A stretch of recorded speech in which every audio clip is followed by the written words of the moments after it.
男なら誰かのために強くなれぶつかり合って精一杯やってみろ泣いてもいいよ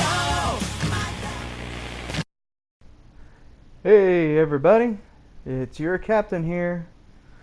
Gonna give my thoughts on a couple topics today. Two topics that are near and dear to me, one more recently than the other. The second topic most of you are probably clicking on this video for, but this first topic I'm gonna talk about now because I want to. It's the reveal of the new Ultraman series, the new Ultramen that are going to be in it. And I don't actually know, I don't think they've revealed what the official title of the new series is, but the Ultramen that are going to be in it are Ultraman Rosso and... Alright, this one has been bouncing back and forth with the name. I've seen Ultraman Blue, I've seen Ultraman Bull, and I've seen Ultraman Blue. I'm kind of leaning towards Ultraman Blue as being the one that is the actual name because it's the least imaginative. But you should be seeing the picture pop up right about here. And as you can see, on the very far left we have what looks like the fire and water forms of Ultraman Rosso and Ultraman Blue. And then in the very next one over to the right, we have Ultraman Rosso's water form, Ultraman Blue's fire form, and then in the little purple section there, we have what I believe is their wind forms. And then on the very end on the right there, we have their earth forms. Now, from what I've been seeing, this is going to be another fusion-based Ultraman series, much like Ultraman Orb and Ultraman Geed. So, you know, I know a lot of the hardcore fans have been getting sick of the whole fusion thing with Ultraman, but you know what? It's a good little gimmick, and Ultraman Orb, that you can do it right with good writing and all that, and Ultraman Geed, while maybe not perfectly written and storytelling and whatnot, I still had a good time watching it, and I thought the designs were pretty great, except for the Royal Mega Master form. I hate that form with a passion. I don't know what it is. Maybe because it's not for me. But every other form he's got, I love. Alright, I love the Solid Burning. I love Acro Smasher. I love the Magnificent one. Oh shit, I feel bad for getting the title to that one. No, it's Ultraman Magnificent, isn't it? Whatever.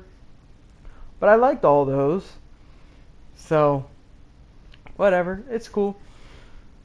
But this time, apparently, Rosso and Blue are going to be brothers, and that's the extent of what we know as far as the Ultraman are.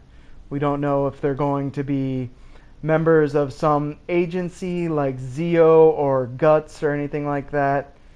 We don't know if they're just going to be a couple of guys that are, you know, a couple of brothers, two brothers, sorry, little Rick and Morty reference, that have been bestowed the power of the Warriors of Light, you know, or we don't know if they're going to take the Orb route and then these are just two wandering Ultramen people, you know, through the galaxy fighting injustice and whatnot.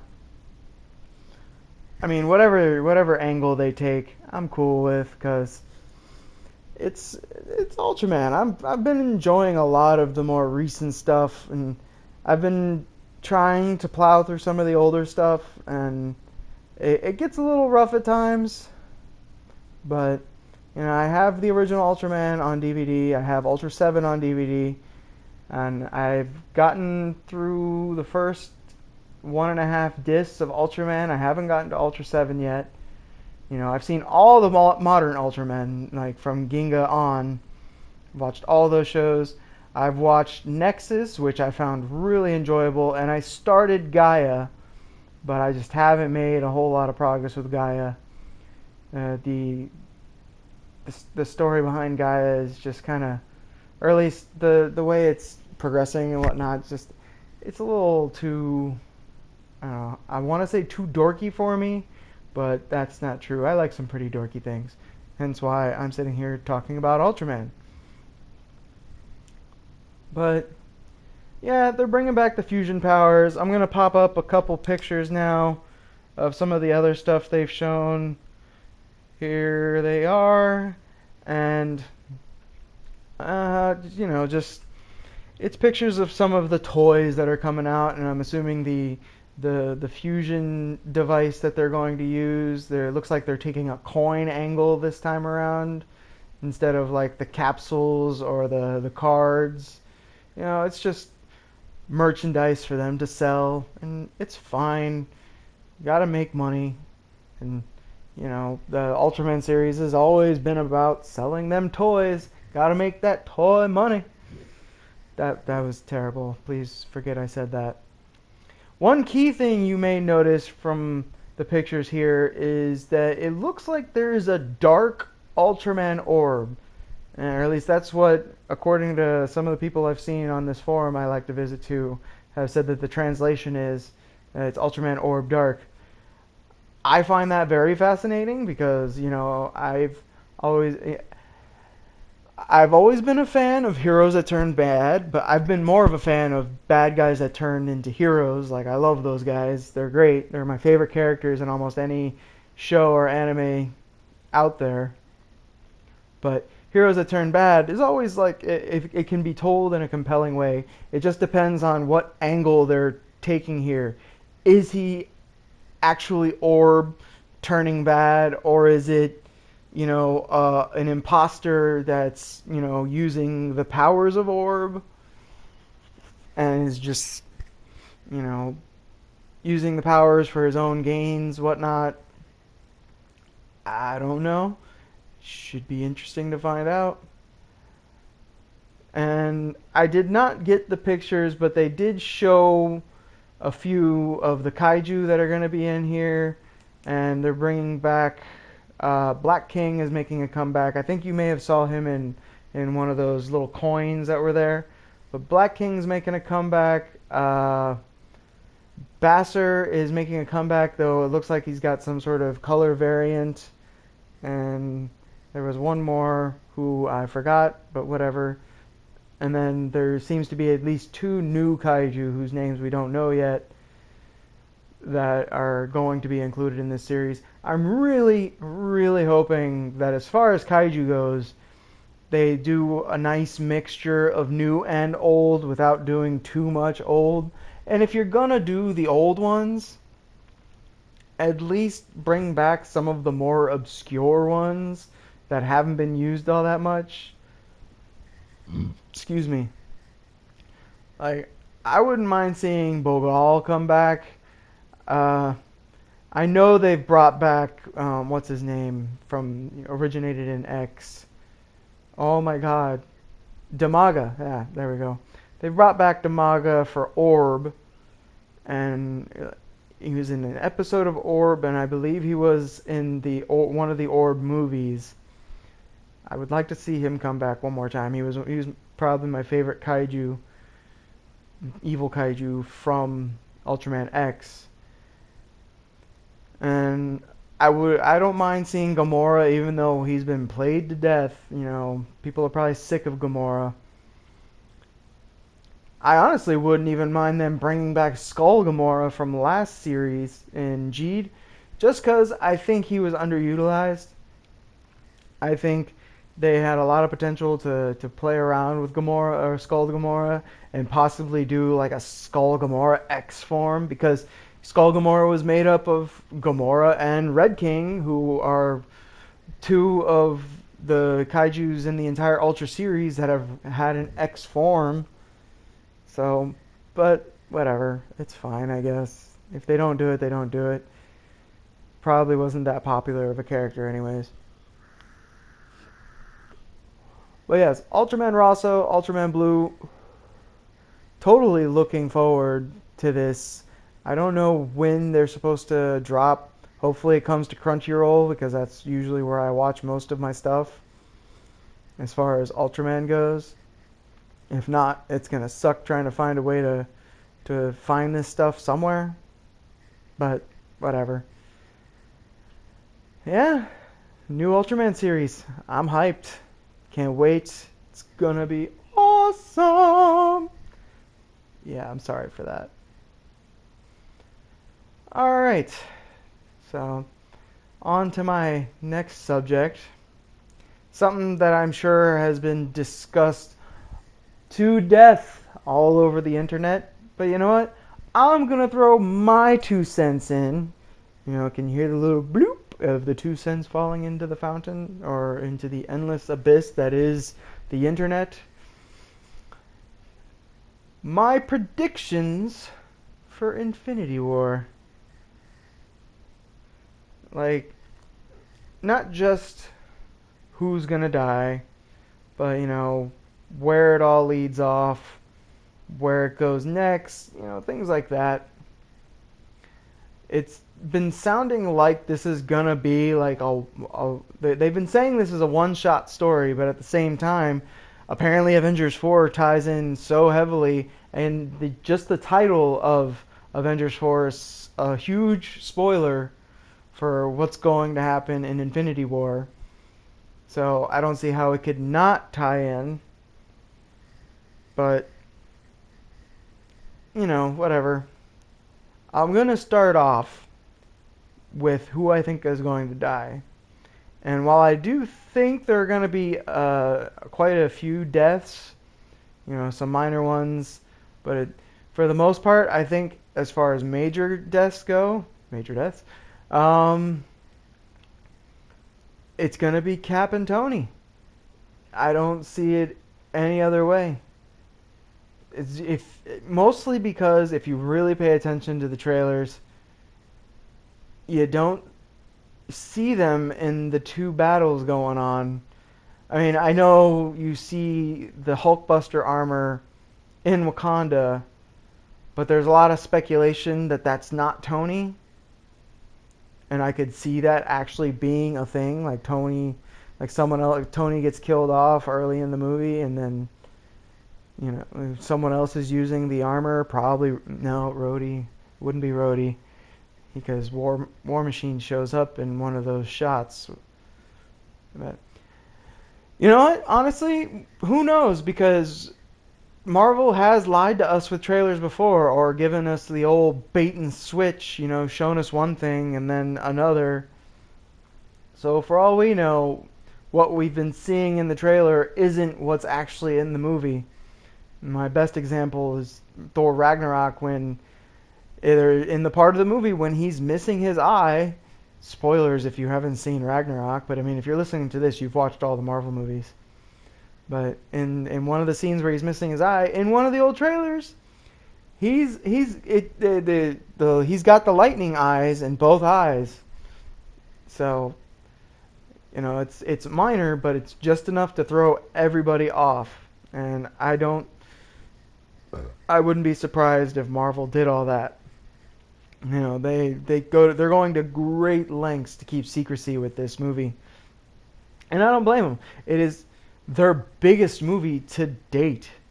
You know, they're finally bringing everyone together into one great big movie, and it's the culmination of everything that's been going on, as they call it. So yeah, of course you want to keep it as under wraps as possible, because you don't want assholes on the internet spoiling it for you. But yeah, my predictions as far as deaths: Cap and Tony. Tony's going to die first. Cap will go second. And there's the speculation as to where the Soul Stone is. A lot of people saying that it's Heimdall, which, to be fair, I never even thought about that until this movie was coming out. Like, I didn't even think of Heimdall as even possessing an Infinity Stone or being the root of all his power. And I mean, he's an OP character. He's got a lot of power in him. Or You know what? Not really, because he gets his ass kicked on a pretty regular basis. But that power of his, the ability to see anything in the entire universe, I could kind of see that him having the Soul Stone inside of him from that.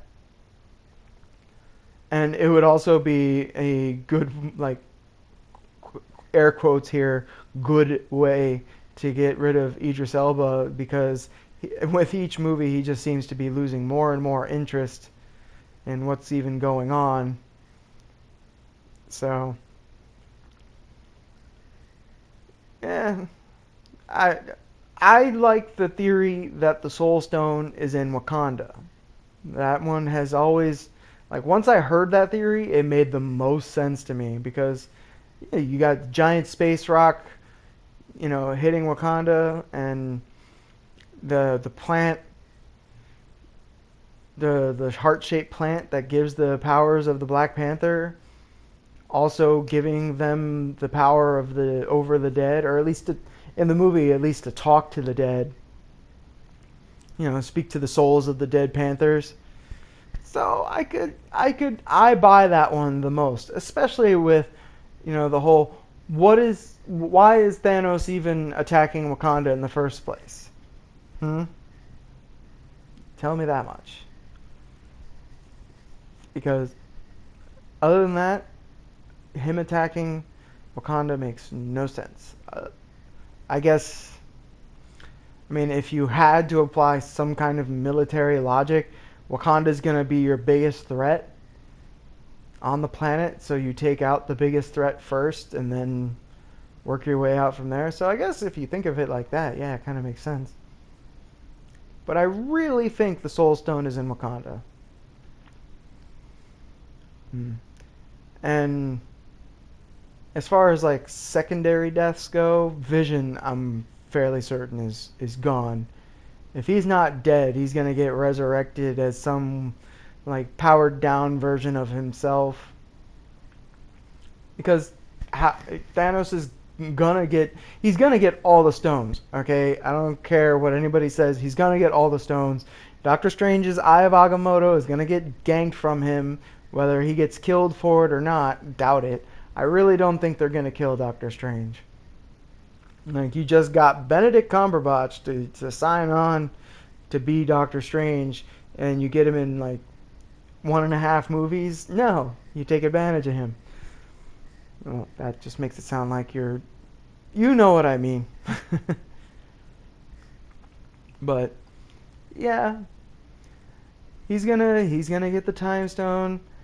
I think the first couple of minutes of this movie, if not the first 5 minutes of this movie, is going to be Thanos just completely wrecking Xandar and getting the Power Stone.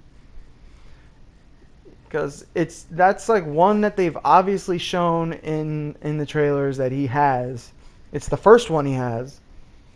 So either they're going to show him wrecking Xandar, or they're just going to, like, oh, hey, by the way, and he's going to casually mention it, like, oh, yeah, I destroyed Xandar, whatever, I got the Power Stone now.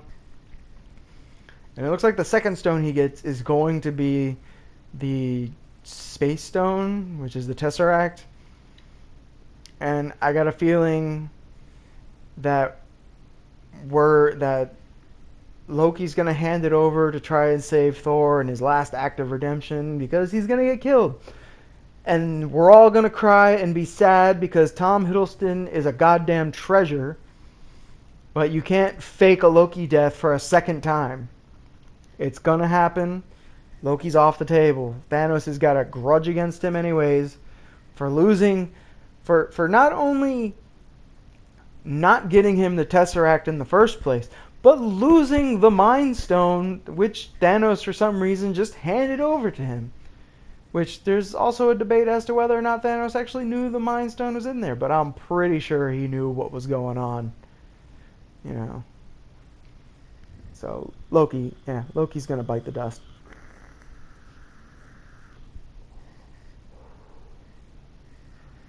To be honest, I don't see how this movie can wrap up. Like, I know it's The speculated runtime, or the announced runtime, is like 2 hours and 40 minutes or something like that, and that is a good chunk of time.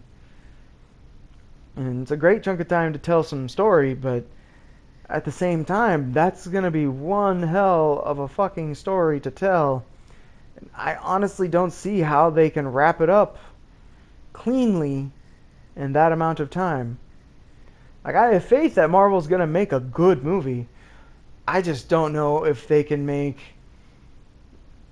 you know, this movie, like, or at least in one movie.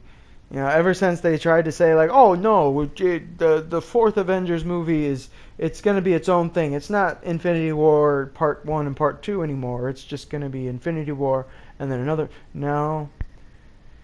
No, it's gonna be Part 2. It's just gonna be Part 2 with a different name and something else going on. What that something else is, I don't know. Like, I honestly can't even begin to fathom what Avengers 4 is going to be if it is not a continuation of Thanos' story. Like, if it's not, okay, he kicked our ass last movie, let's kick his ass this movie. Between, if I'm remembering correctly, between Infinity War and Avengers Part 4, we're going to get Ant-Man and the Wasp and Miss Marvel. And from what I understand, Miss Marvel features heavily in Avengers 4. Some are even saying they're lining her up to become the new Cap, which, you know, I guess kind of makes sense, considering they've been turning Spider-Man into the new Tony. Of course, now with Shuri from Black Panther, they can kind of share that duty. She is a great inventor. And I can see her supplying all the new Avengers with all their cool new gadgets and whatnot. And I actually don't think Thor is going to die. I wouldn't be surprised in the least, but I don't think he's going to die in this movie. I think he's... it's really hard for me to call. What I kind of hope to see from him, because with the way it's looking like all the Asgardians are going to be killed off, and it's just going to be Thor as the final Asgardian. I honestly would not mind seeing Thor join the Guardians of the Galaxy. I mean, that's kind of like, looks like what they're like feeling out, with him hanging out with Groot and Rocket and all that and being picked up by the Guardians. But it's hard to say, because we've only seen him with the Guardians. We haven't actually seen him on Earth yet. So it's like, what the hell is even happening? So, if he survives this movie, but they don't plan on keeping him around, he's gonna die in Avengers 4. Plain and simple. Though Hemsworth has said he'd be more than willing to come back, but to make more regular Thor movies, but only if Taika Waititi is doing them. Or not so much just Taika Waititi, but as long as it's that type of movie. He doesn't want to make the types of movies that Thor 1 and Thor The Dark World was. Which, despite a lot of the hate it gets as being the worst of the Marvel movies, and I can't deny that, it is not the best, that's for sure. I still enjoyed that movie for what it was, so whatever, take it as you will. I don't think they're gonna kill off Scarlett Johansson's character, Black Widow, just because the desire for a Black Widow movie is like at peak saturation. So if they do kill her off, then obviously the Black Widow movie will be a period piece set like in some other timeline before everything else went down. Probably before she became an Avenger. Or maybe like right when she joined S.H.I.E.L.D. or right before she joined S.H.I.E.L.D. Whatever. Scarlet Witch will hang around a little bit longer just 'cause. I don't see them killing Rhodey off. Yeah, and now I'm just kind of rambling. But yeah, that's pretty much my thoughts on what's going to happen in Infinity War. It's still very, very much open for debate, and anything could freaking happen with these movies. So, who knows? We'll see. Hope you guys enjoyed your listening, and thanks for watching. ただそれだけできれば永遠